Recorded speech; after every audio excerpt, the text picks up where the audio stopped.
In June of 1944, 6 days after the landings on D-Day, the Allied advance in Normandy had ground to a terrifying halt.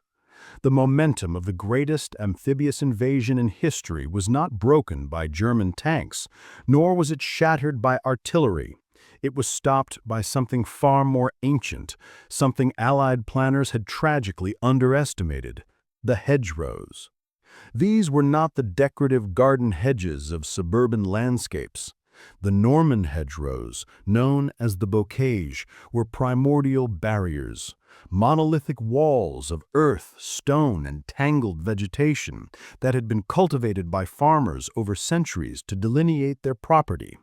Many stood 15 feet tall and were just as thick at their base, a dense amalgam of dirt parapets and rock, crowned with a savage tangle of trees, thick shrubs, and thorny brambles.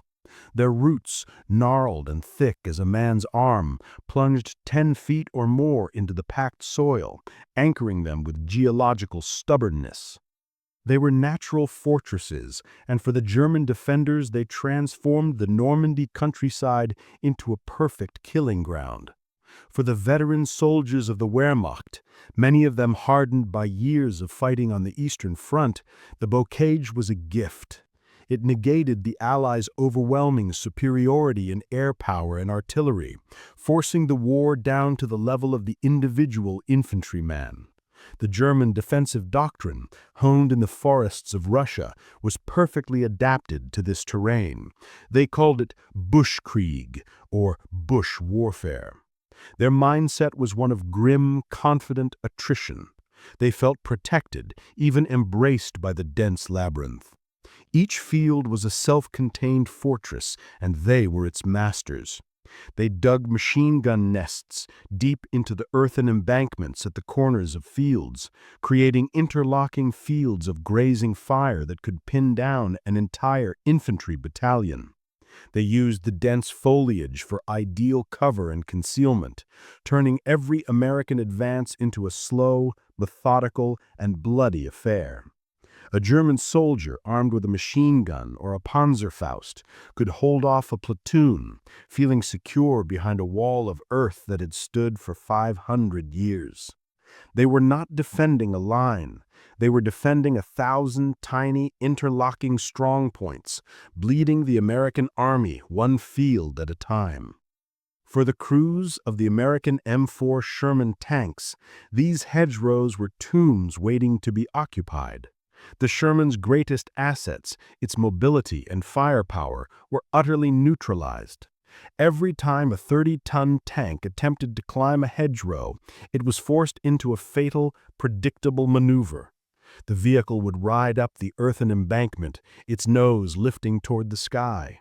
In that moment, its thinly armored underbelly, the most vulnerable part of the entire machine, was completely exposed. The precise technical specifications of this mismatch reveal the deadly physics of the Bocage. The Sherman's frontal glacis plate was a respectable 51 millimeters thick, angled to deflect incoming rounds. But its floor plates and belly armor were a mere 13 to 25 millimeters thick, less than an inch of steel protecting the crew from a blast from below. Waiting on the other side of the hedge was a German soldier armed with a Panzerfaust, the perfect weapon for this environment. It was a simple, disposable anti-tank weapon that fired a high-explosive anti-tank, or heat warhead. This warhead could penetrate up to 200 millimeters of armor, nearly 4 times the thickness of the Sherman's frontal plate and 8 times that of its belly. With an effective range of only 30 to 60 meters, the Panzerfaust was useless in open country, but in the close quarters labyrinth of the Bocage, it was the ideal ambush weapon. The German soldier would simply wait in his concealed position for the Sherman to begin its climb, exposing its soft underside. It was a simple, brutal equation of penetration power versus armor thickness that almost always resulted in one shot, one kill. Over and over again, the idyllic French countryside was scarred by the sight of burning Shermans, the crews inside rarely surviving the ensuing inferno. The tactical situation was beyond desperate. It was catastrophic. Allied planners at SHAEF, or Supreme Headquarters Allied Expeditionary Force, had possessed pre-invasion intelligence about the unique Norman terrain, but it was tragically misinterpreted. Aerial reconnaissance photos showed the patchwork of fields, but no one grasped the true nature of the hedgerows themselves. They were dismissed as simple agricultural boundaries, not the formidable military obstacles they truly were. A planning document from May 1944 noted the hedgerows might canalize movement and restrict observation, but failed to identify them as near impassable barriers for armored vehicles. This underestimation was now being paid for in blood. At First Army headquarters, an atmosphere of intense frustration and looming crisis took hold. Lieutenant General Omar Bradley and his staff watched with growing alarm as casualty reports mounted and the advance stalled. They had projected their forces would be 30 miles inland by this point, pushing hard toward Paris. Instead, they were entangled in a dense, claustrophobic network, measuring their advance in mere yards per day. Every field was a separate, vicious battle. Progress was a slow and costly procedure, with frontal assaults on the German positions becoming little more than suicide missions. The Germans didn't require massive reinforcements, they just had to wait behind these natural barriers and methodically bleed the American army white. By the middle of July, 7 agonizing weeks after D-Day, infantry losses were so severe that the First Army sent an urgent request for 25,000 replacements. The Allied momentum was frozen, and the specter of a World War I-style stalemate began to haunt the high command. It was in this crucible of frustration and death that one soldier, a man with no engineering degree and no special training, began to see the problem differently. He was Sergeant Curtis Culin III, a tanker with 102nd Cavalry Reconnaissance Squadron. Before the war, Culin had been a sales promotion assistant in New York City, a job that involved trimming windows and calculating decorating costs. But he was a citizen soldier, a man who understood machines. He understood leverage, force, and the simple, brutal physics of the problem. As he watched yet another Sherman erupt in flames after trying to climb a hedgerow, something fundamental clicked in his mind. The problem wasn't the hedgerows themselves. The problem was that the tanks were trying to go over them. If a tank could somehow cut through the hedgerow at its base, if it could plow through it rather than climb it, it would never expose its vulnerable belly armor. The Germans couldn't shoot what they couldn't see. But how could you possibly cut through 10 feet of compacted earth, stone, and ancient roots? The hedgerows had withstood centuries of European weather. They were not going to yield to anything less than immense force applied in precisely the right way. Sergeant Curtis began sketching ideas in a notebook. The inspiration, however, came not from a moment of solitary genius, but from a casual, perhaps joking suggestion from a fellow soldier, a man identified only as a Tennessee hillbilly named Roberts. Roberts remarked that they should get some saw teeth or knives and put them on the front of the tanks to cut through the hedges. While many of the other troops laughed, Culin took the idea to heart. He recognized the profound potential in that simple, rustic concept, and as his biographer would later note, he ran with it.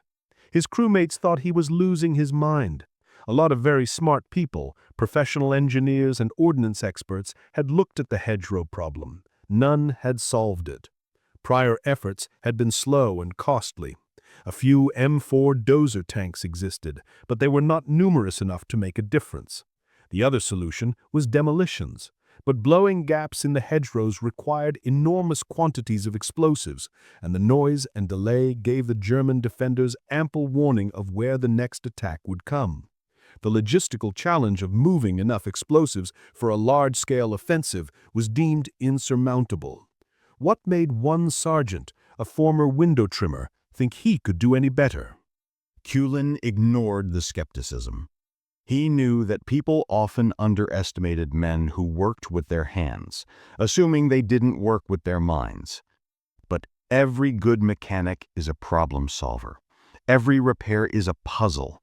You learn to see how things work, how forces interact, how to persuade stubborn machinery to do what it is supposed to do. The hedgerows were just another kind of stubborn machinery. They had to be persuaded. That was all. And Sergeant Culin believed he now knew how. He just needed a broken tank, some scrap metal, and the permission of an officer who was either visionary or desperate enough to let him try. Sergeant Culin, in collaboration with other officers in his unit, including Major Arthur C. Person and Captain Stephen M. Litton, refined the idea and approached the chain of command. The proposal sounded, on its face, utterly insane. He wanted to take a damaged Sherman tank, one that was still mobile, and weld a set of crude steel prongs to its front. These prongs, he explained, would be fashioned from the wreckage of the Germans' own defensive obstacles, the so-called Czech hedgehogs that now littered the Normandy beaches. These salvaged steel beams would act as giant knives. The tank would ram into a hedgerow at full speed, and the prongs would dig into the earthen wall, pinning the tank's nose down. The sheer force of 30 tons of machinery would then rip through the earth and roots, allowing the tank to crash through the obstacle on a level keel, rather than climbing over it. The initial reaction was one of profound skepticism. The plan was to take a valuable piece of military hardware, weld scrap metal to it using untested methods in a combat zone, and then deliberately drive it full speed into a solid earthen wall. If it failed, a good tank and a valuable crew could be lost. But Culin's logic was brutally simple and irrefutable. The current plan was to drive tanks over the hedgerows, where they were being systematically destroyed. His plan kept the tank's thick frontal armor facing the enemy at all times. The Germans' Panzerfausts could not reliably penetrate the Sherman's front. They needed the belly shot. If the Americans never gave them that shot, the Germans couldn't kill the tank. The logic was sound, but it was a radical departure from established doctrine. Yet the brutal calculus of attrition in the Bocage was undeniable. The army was losing. Something had to change. The decision was made to authorize the experiment. Culin was given 48 hours, a welding crew, and acetylene torch, and permission to scavenge whatever materials he needed from the beaches. If his mad contraption didn't work, there would be serious questions to answer. But if it did, it might just break the bloody stalemate that was crippling the entire Normandy campaign. Culin and his team got to work immediately. They descended upon the invasion beaches, which were now vast junkyards of the war's detritus. Scattered across the sand were thousands of the German defensive obstacles that were meant to stop the Allied landing craft. The Czech hedgehogs were perfect for Culin's purpose. These were massive anti-tank obstacles, each one constructed of 3 heavy iron beams welded together in the shape of a giant caltrop. Made of hardened steel and weighing hundreds of pounds, they were immensely strong. The Germans had planted them by the thousand, believing they would rip the hulls out of landing craft and stop tanks cold. Instead, they had largely been bypassed in the initial assault. Now, they were nothing more than a vast supply of high-quality scrap metal, waiting to be repurposed into a weapon that would be turned against their creators. Culin and his crew worked through the night, the harsh glare of their acetylene torches cutting through the darkness. They sliced the heavy steel beams of the hedgerows apart. They trimmed them to a length of about 4 feet. They sharpened the tips, creating crude but brutally effective tusks. They carefully reinforced the welds, knowing that the prongs would have to withstand an almost unimaginable level of force upon impact.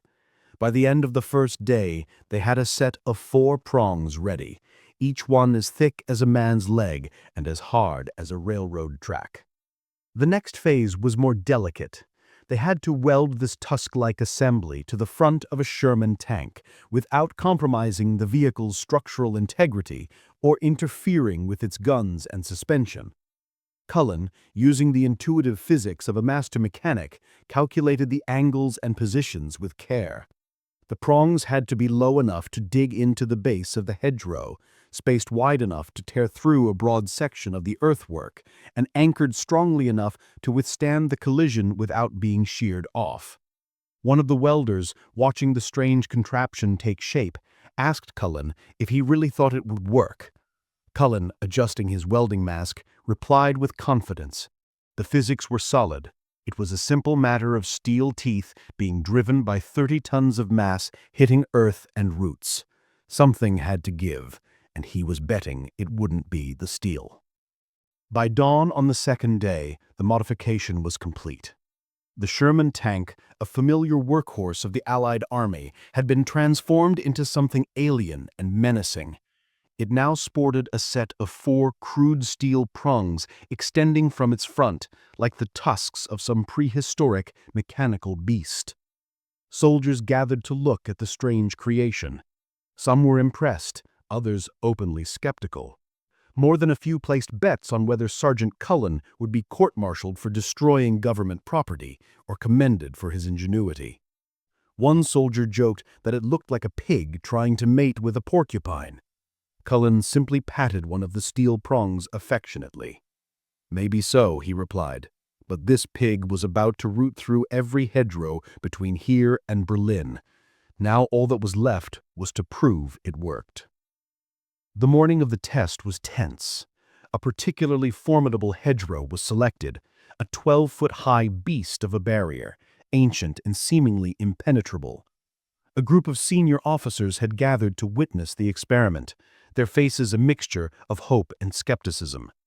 The volunteer crew of the modified Sherman tank buttoned up the hatches, and the tank's engine rumbled to life. The gathered soldiers fell silent. For Sergeant Culin, standing with the observers, his heart pounded in his chest. Everything he had calculated, everything his team had built over the last 48 hours, came down to the next 60 seconds. If it worked, they would revolutionize the Normandy campaign. If it failed catastrophically, good men might die, and he would be the one responsible. The signal was given. The Sherman's engine roared, belching black smoke from its exhaust. It lurched forward, gathering speed, charging directly at the hedgerow. 30 tons of American steel accelerated toward an object that had stood for centuries. The impact was thunderous. The entire tank shuddered violently, and earth exploded outwards. Roots, thick as pythons, snapped with a sound like rifle shots. For a terrifying moment, the tank seemed to stall, its steel tusks buried deep in the dense mass of the earthen wall. The observers held their breath. Then, slowly at first, the Sherman began to push forward. The steel prongs were working. They were digging deep into the ancient earthwork, creating leverage, ripping and tearing through stone and root. Crucially, the tank tilted forward only slightly. It maintained a nose-down attitude, keeping its thick frontal armor facing any potential threat, its main guns still level. Its vulnerable belly was never exposed. More roots snapped. A cascade of dirt poured over the tank's hull. The engine screamed with the sheer effort, and then, suddenly, the Sherman burst through the other side of the hedgerow, emerging into the field beyond. It had created a perfect gaping breach, wide enough for other vehicles to follow. The soldiers who had been watching in silence erupted in cheers. Culin felt his knees go weak with relief. It had worked. His crazy idea, born from a joke and built from enemy scrap, had actually worked. The tank's crew popped their hatches and emerged, grinning from ear to ear. The driver shouted that it was the smoothest hedgerow crossing he had ever experienced. They had barely felt the impact inside, and at no point was their belly exposed to potential enemy fire. The success of this initial test was not merely a local curiosity. It was a solution of such profound importance that word of it traveled up the chain of command with astonishing speed. The device, which soldiers quickly nicknamed the Rhino tank, came to the attention of Lieutenant General Omar Bradley, the commander of the entire 1st U.S. Army. On July 14, 1944, a formal demonstration was arranged for the Army's high command. Bradley watched in awe as a Sherman equipped with Culin device blithed through a hedgerow as though it were pasteboard, throwing the bushes and brush into the air. He was, in his own words, very impressed. He saw a hedgerow explode to make way for the Sherman bursting through, and he understood instantly that he was witnessing the key to breaking the Normandy stalemate.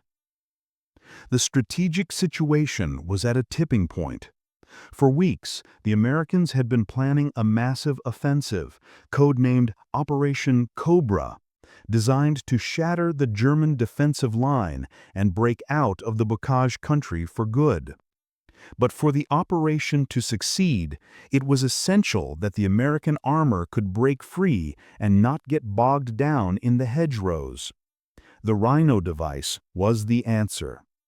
General Bradley acted with immediate and decisive force.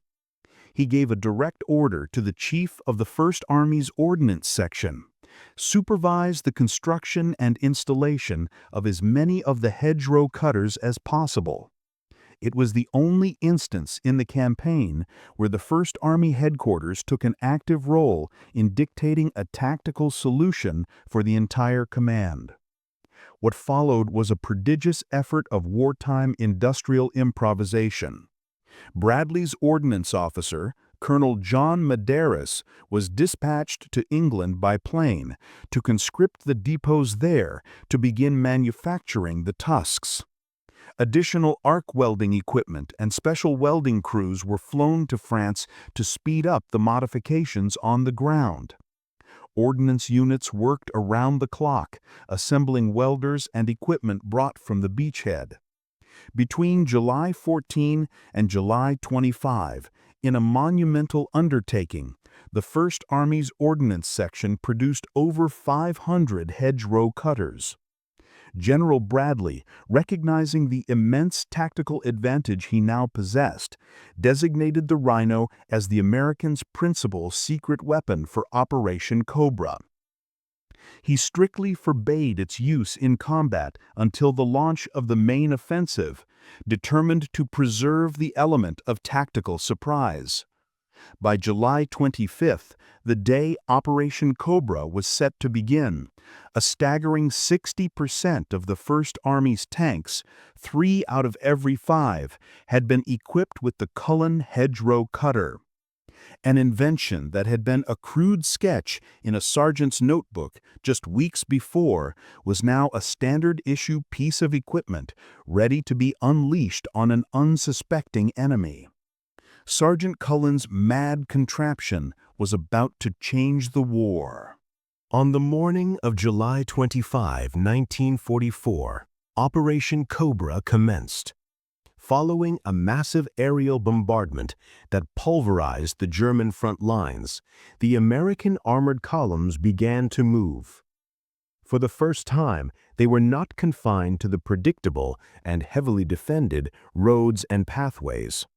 The Rhino tanks led the charge, and the effect on the German defenders was one of absolute shock and disbelief.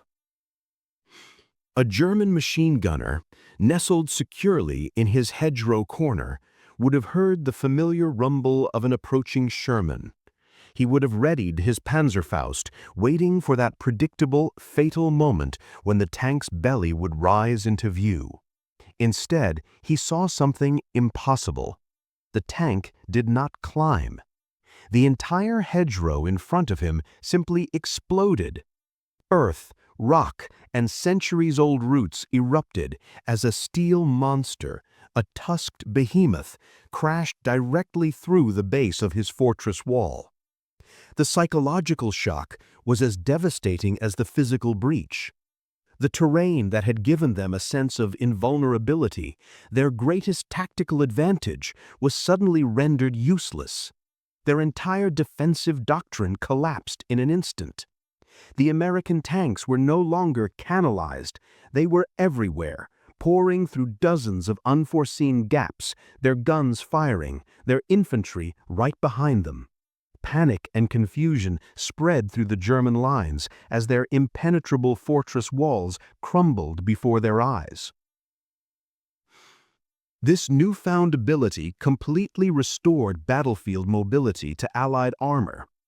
A tank from the 2nd Armored Division, Cullin's own parent unit, would approach a hedgerow that had once been a death sentence. Instead of slowing and attempting to climb, the driver would accelerate. The steel tusks would slam into the earthen wall, digging in deep.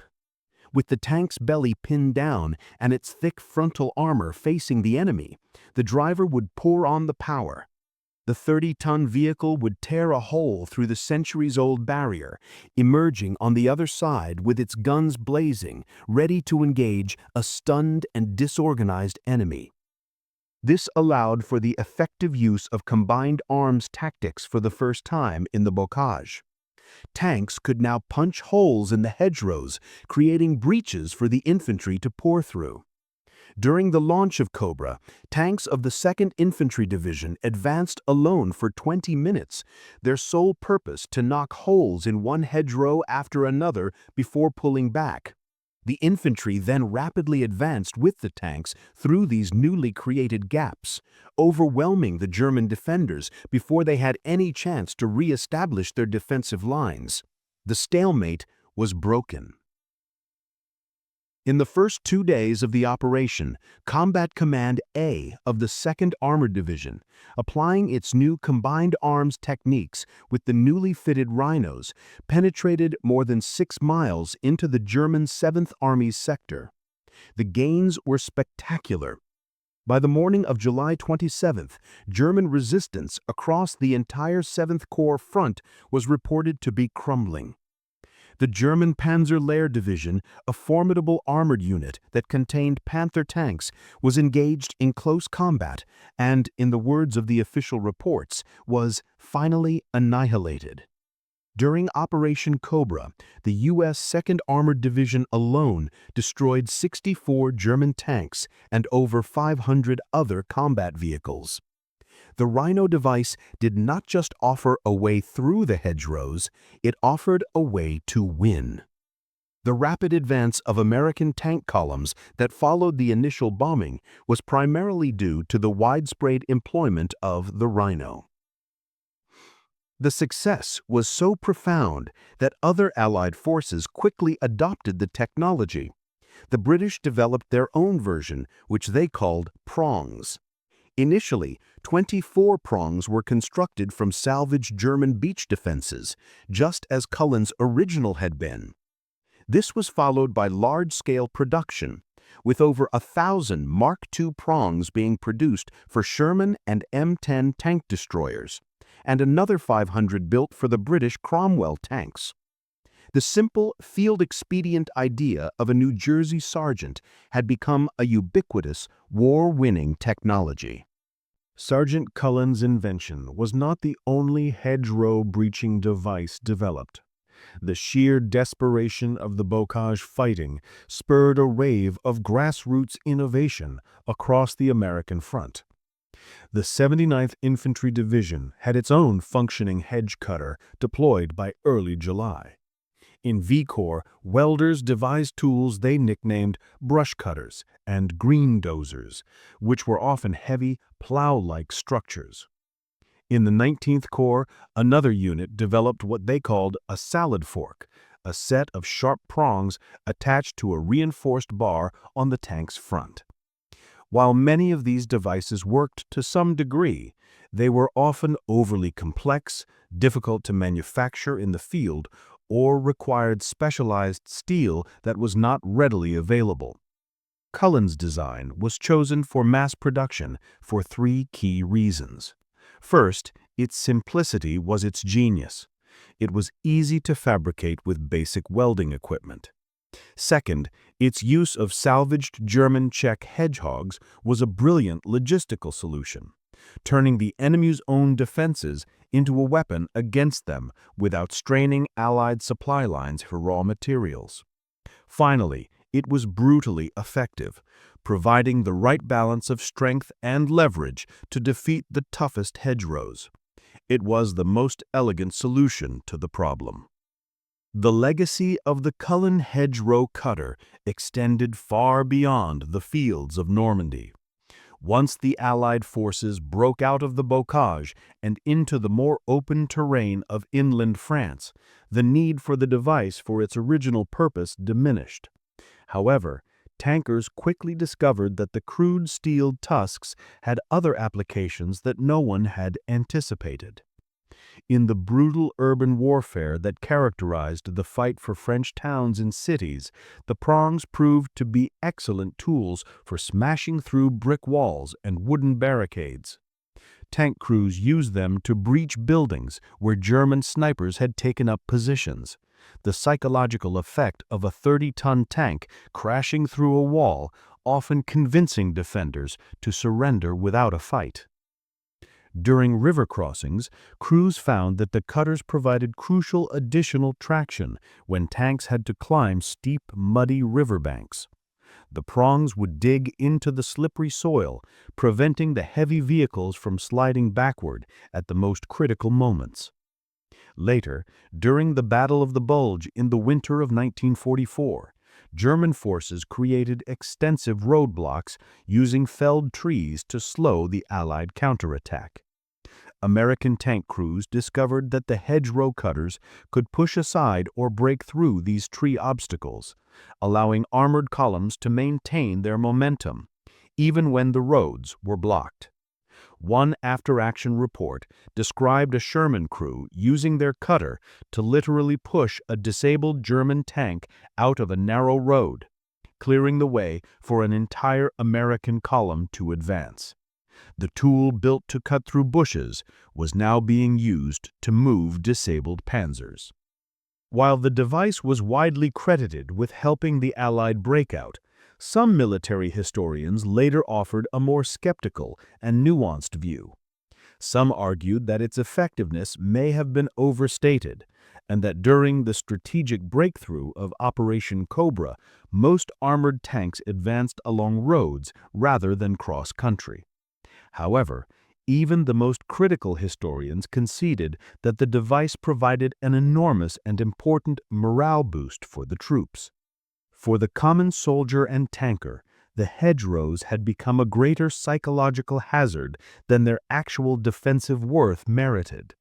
The Rhino cutter gave them a tool to fight back, a symbol that no obstacle was insurmountable.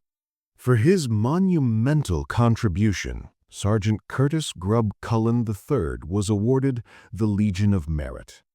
Generals Eisenhower and Bradley both personally credited his device with restoring the effectiveness of the tank, saving countless American lives, and providing a tremendous boost to morale throughout the Army. But the cruel realities of war are often indifferent to heroism. 4 months after inventing the cutter, in the brutal fighting in Germany's Hurtgen Forest in November 1944, Sergeant Culin stepped on an anti-personnel landmine. The explosion was catastrophic, shattering his left leg and inflicting severe wounds to his right thigh. He survived, but his war was over. He was honorably discharged in September of 1945 after a long and agonizing period of recuperation in military hospitals. Upon returning to the United States, he did not seek fame or fortune from his invention. The transition from the battlefield back to civilian life was a profound and difficult one. He was a celebrated hero, a man whose simple ingenuity had a direct and measurable impact on the war. Yet back home, he resumed his professional life as a salesman for Schenley Industries, the same liquor distribution company he had worked for before the war. The psychological gulf between being a problem solver who saved lives on a grand scale and being a liquor salesman must have been immense. He grappled with the quiet anonymity of his new life, a stark contrast to the urgency and importance of his service. He remained a quiet, modest man, rarely speaking of his invention. His neighbors and many of his colleagues never knew that the man they saw every day, the man who walked with a limp from his war wounds, was the soldier who had given the American Army the key to break out of Normandy. Curtis Grub Culin III died in 1963 and is buried in Westfield, New Jersey. For decades, his story was a little-known footnote in the vast history of the Second World War. But he is not forgotten. In his hometown of Cranford, New Jersey, a plaque and a tree on the municipal building lawn commemorate his contribution. A street is named Culin Drive in his honor. And in military museums across the world, examples of the Culin Hedgerow Cutter are preserved, welded to the front of Sherman tanks. Simple, crude, and revolutionary. They stand as a testament to the fact that sometimes in the midst of the most complex and technologically advanced conflicts, the solution to the most intractable problems can come from the mind of a single soldier who simply refuses to accept that a problem is unsolvable. He saw a wall, and he figured out a way to go through it. In doing so, he helped unleash an army and change the course of the war.